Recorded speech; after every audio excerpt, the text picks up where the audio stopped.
What you're about to experience is one man's quest to see beyond the tumultuous period we're in and to envision what lies just beyond our grasp, yet well within our reach. Welcome to Larry Rifkin's America Trends, where the future has arrived, and it's just in time.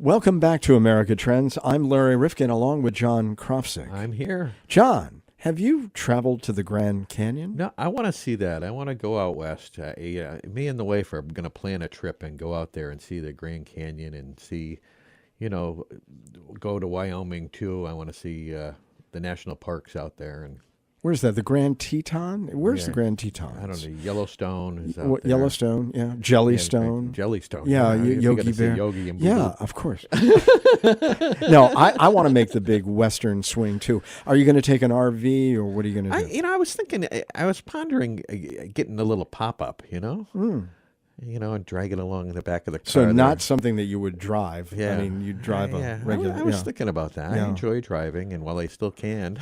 Yeah, I know. Well, there are so many rental opportunities, but I think many of us would like to get out and really see some parts, particularly big sky country. I think all of us would like to do that. And we want to make certain that the big sky country that we all imagine, or the desert, or that beauty of the western part of America is preserved. I mean, Absolutely. That's one thing. I hope we can all agree on that. Yeah. Oh, yes. But public lands are being chopped up and parceled out, and they're not being protected quite as well as you and I might hope, John, at this moment in time. And even these rights, I don't know if you've been reading, but the Trump administration wants to take away certain rights that states have, which is a little unusual. The GOP seems to like states' rights, but in this case, they want to be able to decide if oil and gas exploration can be done and supersede what it is that state officials want to do with some of these lands. Yeah, see, that's not right, I don't think. I think the states should have control over what goes on in their borders.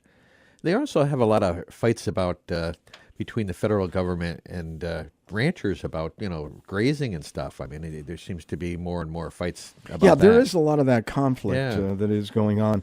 But this book that we are going to be highlighting today is called Grand Canyon for Sale. And obviously that's meant to get our attention. But I think it's emblematic of the fight that is going on that many people don't see and don't understand. Public lands versus private interests in the era of climate change. And Stephen Nash, who's written about these topics many times in many different places, is just remarkable in his understanding. And we start with him trying to help us capture the beauty and the majesty of the Grand Canyon. Yeah, he was great. He really was. Yeah. So I want to get right into this because I think it's such an important topic. We love to look at trends that deal with the natural environment, how well we're protecting it, how much we are allowing to go to more private interests. And I will admit, John, there is a lot of land in America, and we do get into the numbers in this podcast, that is owned by the federal government. I mean, we have to recognize that it is not there for developers to come along unless we decide that we are going to limit the amount of public land that we have. But the public lands were put aside. And, of course, Ken Burns did the entire series saying this was the best idea America ever had. Yeah. We'd be stupid to sell that. I mean, once you lose it, you can't get it back. Exactly. I mean, so we need to preserve that forever. And let's be honest, these private interests are rather rapacious. They are doing it for a motive that is purely to profit some private interest. And now these lands are set aside for all of us. And by the way, there are many different jurisdictional issues. We get into all of that today. So once you listen to this podcast, if you're going to have a debate with somebody about public lands, how well we are claiming the West for our own still to this day, you're going to have a lot of ammunition after you listen to this episode of America Trends. The book is called Grand Canyon for Sale, Public Lands versus Private Interests in the Era of Climate Change. Stephen Nash, who writes about a lot of this natural wonder and does such a remarkable job. Stephen, thank you so much for this book. And I'll tell you, just the first chapter where you describe the majestic beauty and the complexity of the ecosystem of the Grand Canyon. In a very brief moment, could you share that with our listeners? Grand Canyon's a familiar calendar shot for all of us, and hundreds of millions of us have been to the Grand Canyon since 100 years ago when it was protected and created as a national park.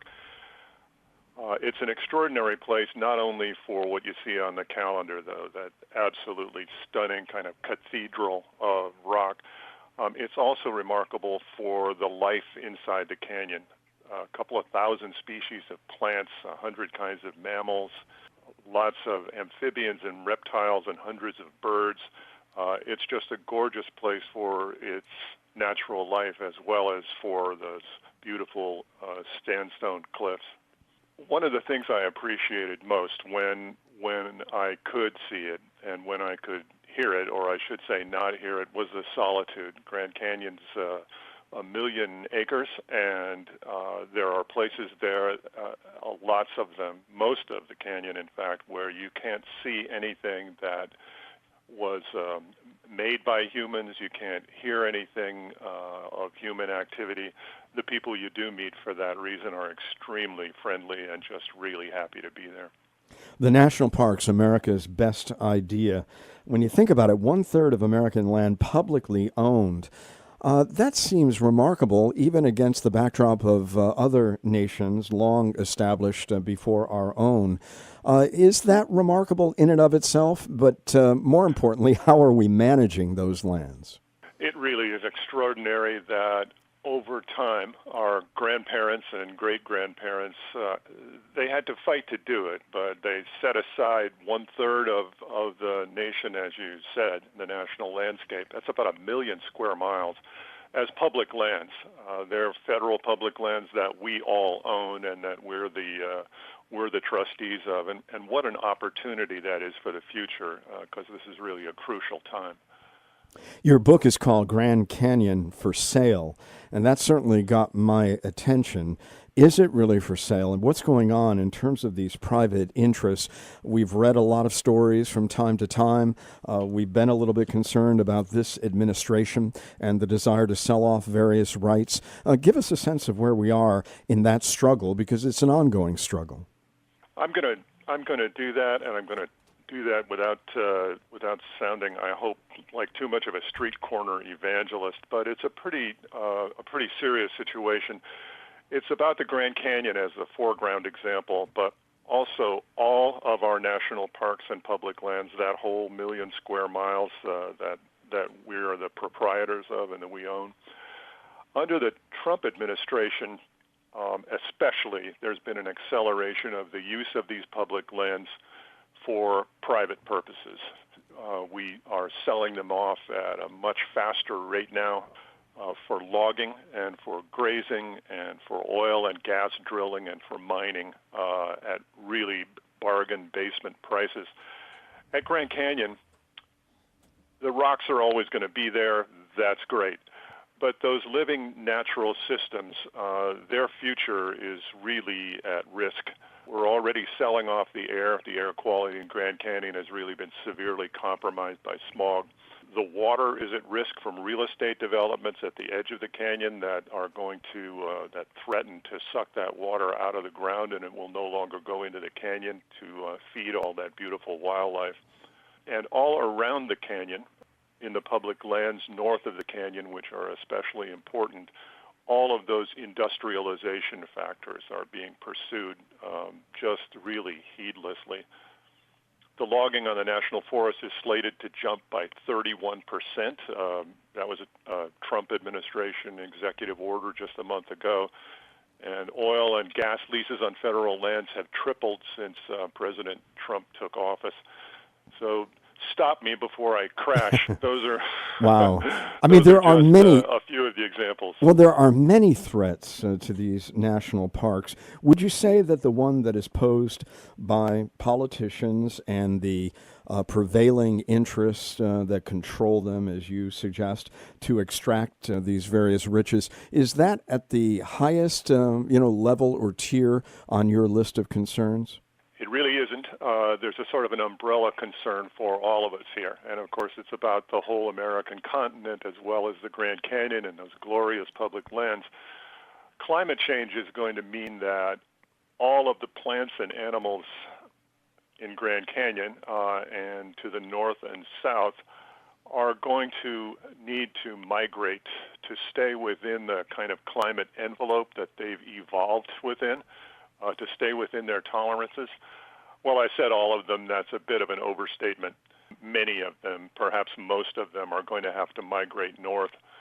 And right now, they can do that because there are public lands, national forests, national rangelands, wilderness areas, wildlife refuges. A beautiful big swath of them stretch north of Grand Canyon and south of Grand Canyon, all the way to the Canadian border. All of our other national parks have similar opportunities for those species to move along with the heat to stay alive, to survive. We have to connect and protect those public lands for that to happen. Climate change is going to be pushing all of those species very soon.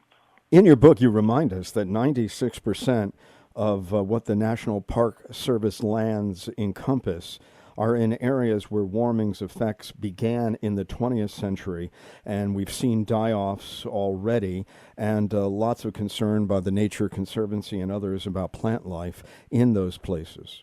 Yes, that comes from a recent study of what national parks have been reporting in terms of climatic changes over the last few decades, really.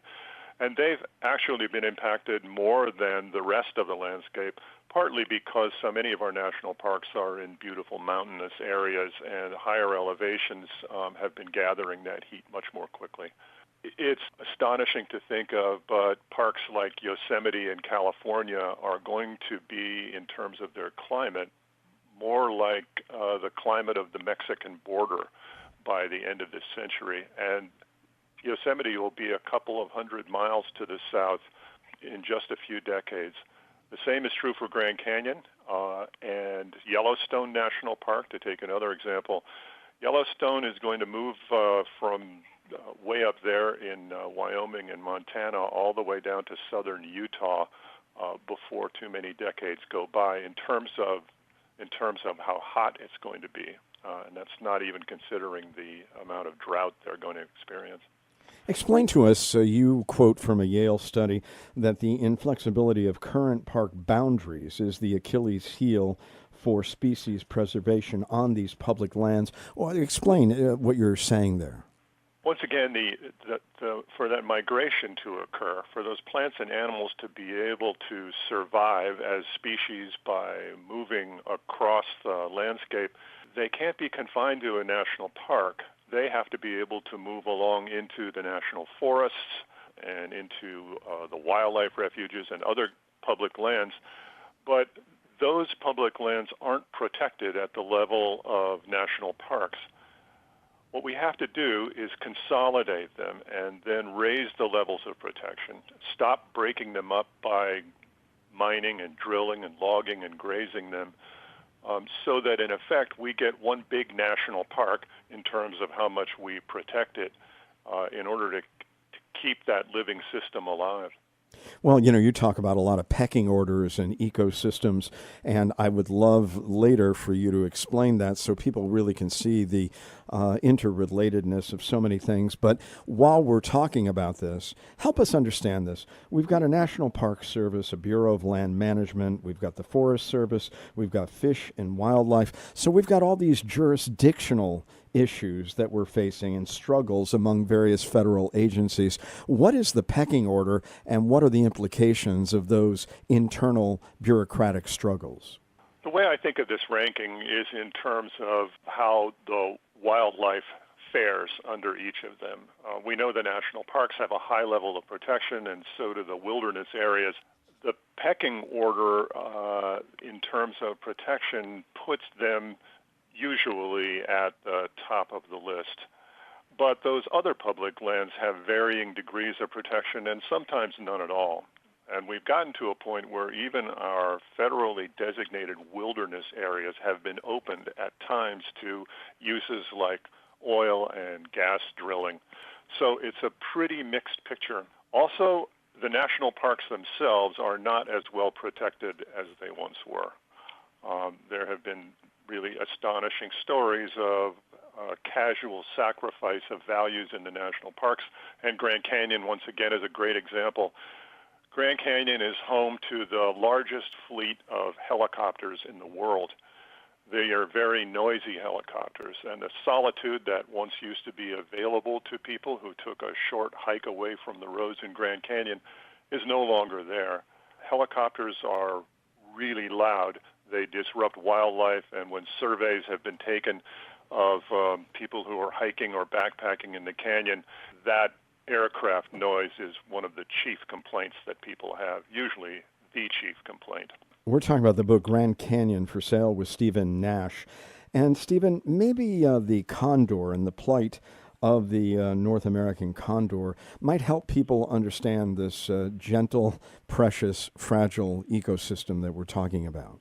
The condor is a wonderful story, and when you go to Grand Canyon, you can hear it frequently in some of those really nice ranger talks that are given in the evenings at national parks. It's a great story for them to tell because in some ways it's a success story. The condors have been gone from Grand Canyon for about a century. They were just shot. They were predators of grazing animals, and they had other kinds of problems, but they've been there for hundreds of thousands of years. Anyway, they disappeared, and then they were reintroduced in the 1990s, and there was a press conference and big fanfare, as there should have been, that this endangered species, critically endangered, was being brought back to a landscape that it should be part of. Condors are magnificent. They're the largest birds that we have on this continent, a 9-foot wingspan, and you can still see them. They're flying over even the populated areas of Grand Canyon. But the problem is, even though it cost us millions of dollars to reintroduce them, they're dying off as quickly as we can put them back. And the reason for that is because they eat carrion. They're scavengers. And hunters in the area, some of them insist on using lead ammunition. The condors eat the lead ammunition. It gets caught in their throats. And they get lead poisoning. So we have to keep recapturing them and treating them really arduously and painfully. And then if they don't die, they're re-released. And occasionally there are new condors, new baby condors, and they've been helping repopulate. But these animals die off time and again. The main cause of death isn't natural causes. It's ingesting that lead shot.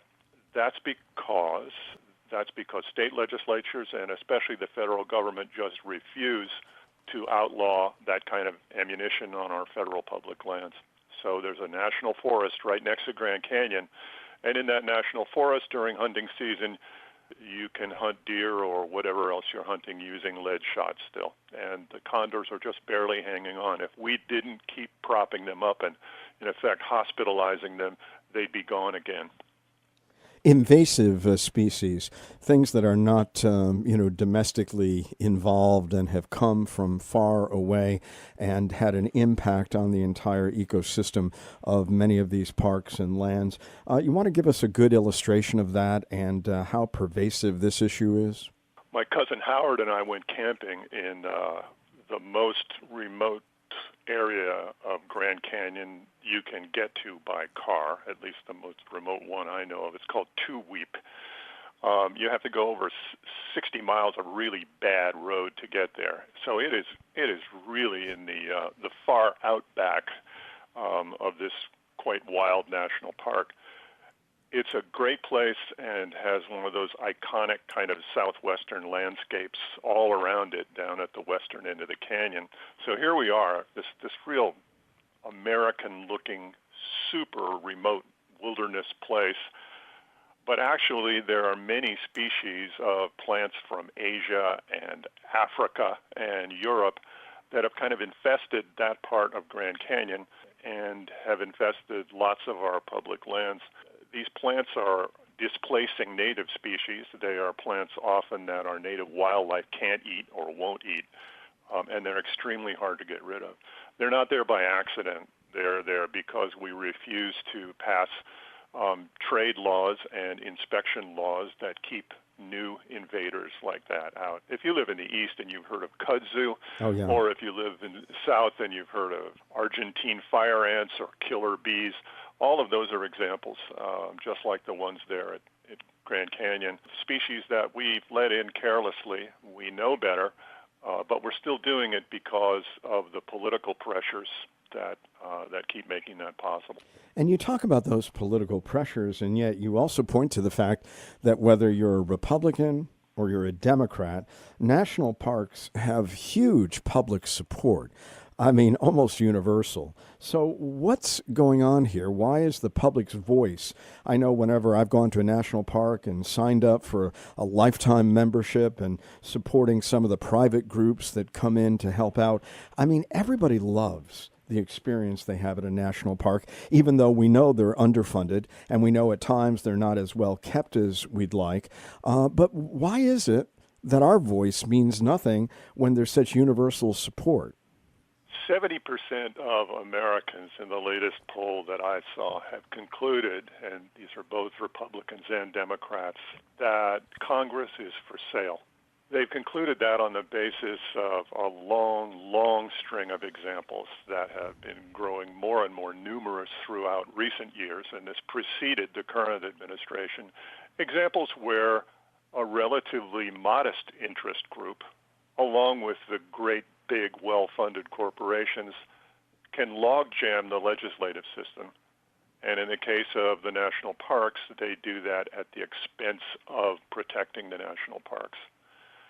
So there's a lot of money behind the groups that don't want tighter trade regulations, but sometimes even smaller groups of people can find their way to Congress with campaign finance funds, and they are able to have the kind of influence, it's legal, but it looks corrupt to many of us, the kind of influence that means that not only the Grand Canyon or the public lands are sacrificed, but the whole credibility of our political system is also sacrificed. And you know, on the optimistic side, there are laws being introduced to change that. We'll just see if a majority in Congress can be mustered to clean up that really nightmare situation. Is this human threat to these wonderful, special, protected places under some siege and attack also from state and local officials? You talk about this case of the Gruppo-Stylo development plans near Grand Canyon. What's going on the state and local level? The same corporate interests, the same really effective lobbying that's been going on behalf of those corporate interests has made its way into state legislatures. And state legislators and their political allies in Congress, all of them backed up by the same kind of campaign money, have been advocating breaking up public lands and either selling them off outright to private interests or putting them back under state control.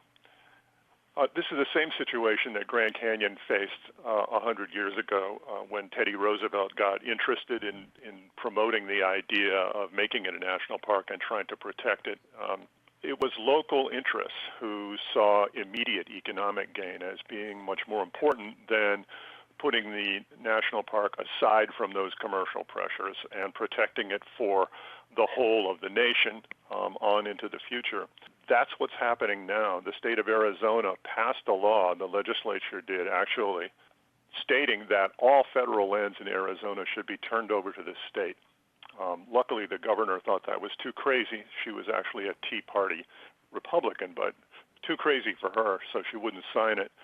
But that would have made Grand Canyon and all of the other public lands in Arizona wards of the state. And it specifically said this this law, which was approved by both houses, it specifically said that any time it wanted to, the state could sell those lands off to private interests. That's been going on in several of our western states. You also have a concern about the prevalence of what you call regulatory capture. And yet many of these regulators, I mean, people who go into the National Park Service or Forest Management or Bureau of Land Management, I mean, they're people who really do care about these places. What is this regulatory capture? Regulatory capture is when an agency that is supposed to be looking out for protecting endangered species, for instance, or keeping invasive species out of the country, or maybe its task is like the National Park Service to protect the Grand Canyon as much as it can. It's when those regulatory agencies, instead of working on behalf of the public interest, have kind of been taken over by private interests. And it works very simply. If you work at the Agriculture Department agency that's supposed to be keeping out invasive species, and you're doing your job, and your inspections are careful, and you keep turning up insects and exotic plants that aren't supposed to come in, you're going to upset certain economic interests. They're going to get in touch with their congressional representatives, and the congressperson is going to come and talk to the head of the agency, whose budget depends on that same Congress. He doesn't want the political pressure, and to the degree that he feels or she feels she has to cave in to those pressures, the protection is going to disappear. Here's an example from Grand Canyon of a few years ago. The superintendent who was in charge at Grand Canyon then decided that plastic bottles, those throwaway plastic bottles in their tens of millions, were a menace to Grand Canyon National Park. And they had already been banned successfully at another national park. Instead, you were supposed to bring in non-disposable bottle for your water. What happened at that point was that the Coca-Cola people got involved up in Washington. They put pressure on the leader of the whole national park system, and the word came down from him that you couldn't ban plastic bottles at Grand Canyon, that was going to be delayed indefinitely for further study. They made their influence felt, and even the National Park Service caved. You know, we can't ask our public officials to sacrifice their careers every time a congressperson comes in the door on behalf of a private interest. Yes, we wish they all were super courageous, but frankly, few of us are that courageous either. What we have to do instead of expecting people to be superheroes on our behalf and on behalf of the national parks, what we have to do instead is reform the political system so they're protected and allowed to do their jobs. One of the best things that you can do as a citizen is to read this book, honestly. Get yourself up to speed about all of the implications of what we're talking about today, and then talk to someone in authority, wherever you are, or your legislators on the federal level. Stephen Nash, you've given us great information to get to them with. Grand Canyon for Sale, Public Land versus Private Interests in the Era of Climate Change. Thank you so much for being with us today on America Trends. And thank you. America Trends podcast is part of the MHNR Network, mhnrnetwork.com.